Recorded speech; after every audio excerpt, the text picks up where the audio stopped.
So I wanted to demonstrate a bug that I've known for a little while now with MasterInstaller, and I'm not sure when it's going to be updated, so I figured I might disclose the reason for why MasterInstaller sometimes crashes on people. There may be other reasons for why the software doesn't work, but I would say this is one of the most common reasons because software gets installed and uninstalled from Windows machines quite often, and that operation will affect this installer more often than not.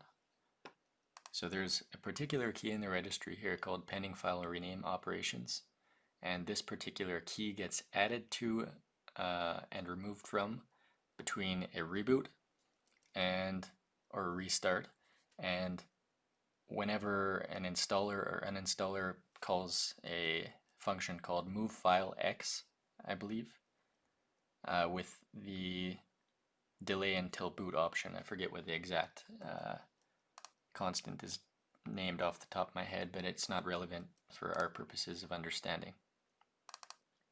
So if we open up this value here, it's not just a list of values, there's actually some null bytes here. So basically the format is a file name or file path, and it's either 00 if this file is meant to be deleted, or it will contain a new file path here. For instance, the operation in the file is to rename it. Now, full disclosure, before I do anything in here, I'm just viewing the registry, which is perfectly fine in all cases pretty much. There's no reason for why viewing the registry would affect anything. But if you're editing the registry, do be aware that if you edit some things, bad things can happen on your Windows machine, especially if you're not tech savvy, but even in certain scenarios where you are, there's always the potential where you can mess things up. So this is not recommended, this is just purely for demonstration purposes. And with that, we'll get on with the next part of this video. So there's a bunch of files in here that you can see. Some of them I have no idea what they are, others look familiar to me. There's some fonts in there as well. So if I copy this out, and we'll look at this in text editor, because the one thing we want to take a look at is how large this information is, how many bytes there is. And it looks like there's about 53,000 characters. In this case, that means there is definitely going to be a crash when we try and use the download and install button on MasterInstaller, because anytime that this value in the registry contains more than 5,000 bytes, a stack overflow happens. Buffer overrun has occurred, and that leads to stack corruption. Internally, failfast gets called and a bunch of other things, and the program just closes on its own because it's crashed. So now that we know that this is more than 5,000 bytes, I've already done the task of backing up the registry, this registry key in full to be exact, and then I kind of manually removed everything else just so you could see for better clarity that this information is backed up. So we can actually view the binary data here. And you can see 5C, 3F, all the way 70, 72, so you can see those bytes there. And then you've got this is like a hex editor view, so you can see all the file ASCII characters here, except for the non-printable ones.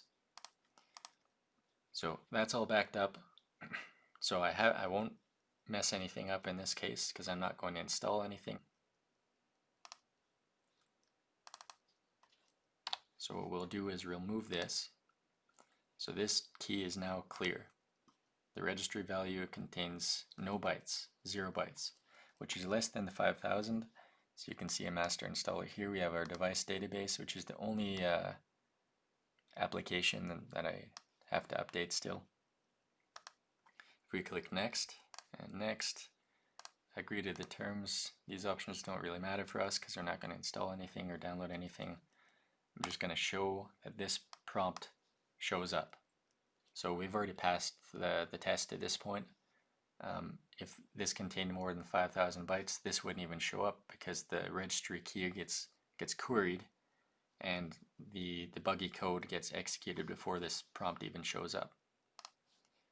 So now what we'll do is we won't even close MasterInstaller, but I'm going to back up the registry to put that data back into the key here.